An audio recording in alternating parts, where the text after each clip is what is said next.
This is my software as a service company, Creo.ai. I started it only 7 months ago, and it's now making over $500,000 a month. Startups are usually valued at 6 times their annual revenue. So when you do the math, that brings this company's valuation to over $30 million. So here is everything I've learned from almost getting shut down. Just got off a 7-hour call to fix this shit. To hitting over 1 million users in 7 months at the age of 17.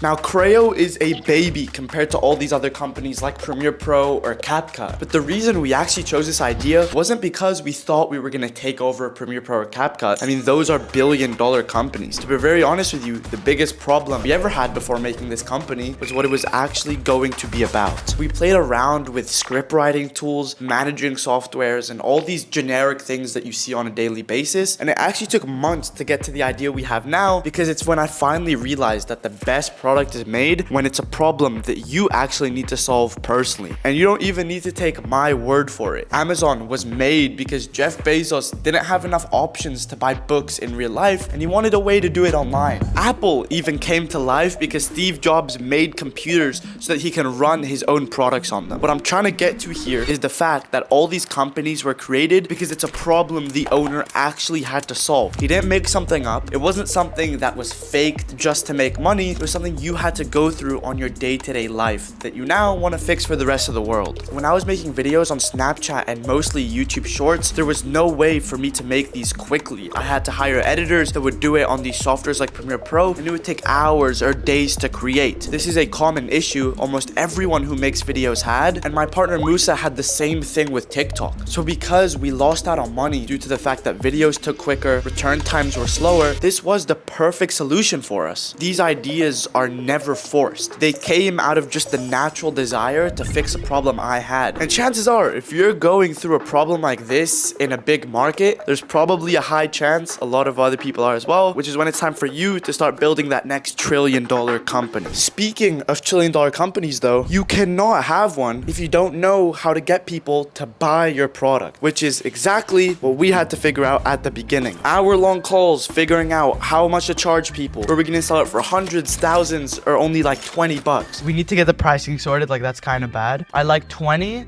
40, 80. I like that. All right, we can do 20, 40, 80. But then make sure there's a discount of 35% on the yearlies. Let's just do that and go with it, bro. These are all questions you have to ask yourself. Is the product something that appeals to a younger, teenage, or older audience? Because the biggest thing is knowing who you're actually selling to. If this isn't honed in, then you're gonna be selling something to someone who doesn't even want to buy it, which is when your trillion-dollar dreams go to zero. Now, what I'm gonna go for here is a bit more in depth, so get ready with me. At the beginning of this company's existence, we relied probably 70% on other people's tools to run our product. For example, at the beginning of Creo's existence, people couldn't even export videos on our tool. And since we're a video editor, that is pretty much the fundamentals of what we are meant to do. Now, the reason for this is because we relied on another company to do it for us, which is when we decided to say f it and do it all ourselves. So we pretty much rewrote everything, which made it so that we now had 100% control over our product. No one else owned any pieces of it. We didn't have to rely on someone to make mistakes for us, and anything that went wrong was also now our fault. This is exactly where you want to be in a company. You want to make sure that everything you have is reliant on you, and that for the most part, you don't have to trust other people. Yeah, I mean, we're not going to promote a product as good as this to like 30, 40, 50,000 people when it's not even ready to go yet. So we're just making sure our backend servers are good, and then we'll be able to launch again the free version to everyone. This is the difference between building a company that makes $10,000 a month and $1 million a month. You have to take the extra step of making sure that you are top tier quality and that everyone is going to have a great experience. Because a big thing I've seen on the internet now is people saying that they can pretty much outsource every part of their company so that they can get to 10K a month fast without having to spend any money. And that's just bullshit. We thought like this in the beginning, and it came back to bite us in the ass because the launch of our company was one of the worst I've ever seen. Headaches, our product getting shut down multiple times, people wanting to cancel before they even used us, and just pretty much a bad reputation to start off the existence of the entire thing, which is now fixed because we took initiative to build our own assets. And this actually ties into my next point, because making sure everything is in-house is a big factor into building assets for your company, which is the difference between you selling for $10 or $60 million. You'd be surprised at how many companies don't actually own anything. They have barely any employees, no in-house tools, and pretty much they're operating as if they're an agency. And listen, I mean, that can be fine, but it's never gonna work if you wanna build something massive, bigger than yourself. And there's a couple things that actually count as assets that are very valuable for any company to have, like very motivated team members that are gonna work on the vision no matter what, and just things in general that when you sell the company, they go with it and keep it alive. I previously mentioned this before, but this company pretty much almost shut down before it started. And the only thing that kept it alive, that kept it afloat, and that brought it to what it is now is team members like us that stayed motivated and continued working during the times when almost everything seems to go to shit. These are assets that only a few companies are lucky to have, because it takes quite a bit to have people that are really dedicated to something, so much so that they will never let it die. Having great assets can even come down to how you portray yourself on social media. Do you look like a company that's really running shit, or do you look like one that's just starving for money and is doing all these get rich quick schemes? People really look at this stuff when they want to buy you, so it's really important to keep that in the back of your head. But see, you could have really great assets and the best idea in the world, but if you don't know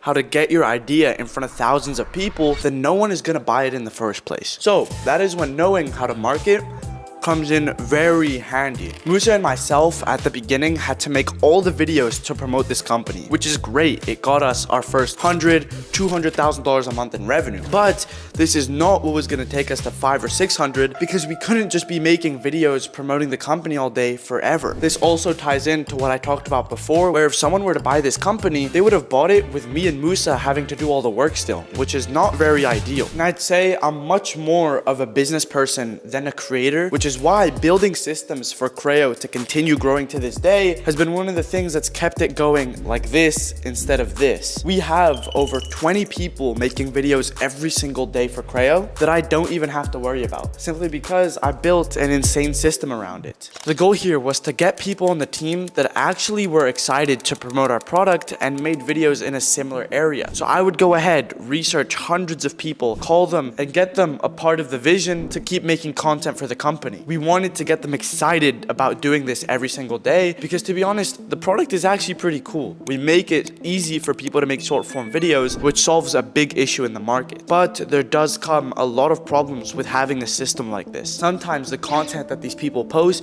don't fit the brand image at all. In a sense, it makes us look a bit cheap. But on the other hand, we've had instances where one of our affiliates have done so well that they've got a #2 trending on YouTube. In a video posted a few months ago by Drew Gooden, a Creo ad was the first 10 seconds of the entire doc. Now, I'm sure he didn't mean to promote Creo, but the fact that we put our name out there so much really helped us get in the intro of that video, which ended up probably making us over $50,000 for being in a 10-second intro. That is the power of marketing, but it wasn't even the only time, because we've had videos that have gotten 50,000 views make us over 100 grand. But that is pretty much everything I've went through and learned since starting this company only a few months ago. And I haven't even gone over the fact that I've grown a newsletter for Creo to over 600,000 people that we're gonna be able to sell for millions, on top of a whole new software company we're releasing very soon. And I'm doing this all at the age of 17 to show you guys it's possible. Plus, there's no way I'm slowing down anytime soon. But anyways, I love all you guys, and I hope you have a blessed day.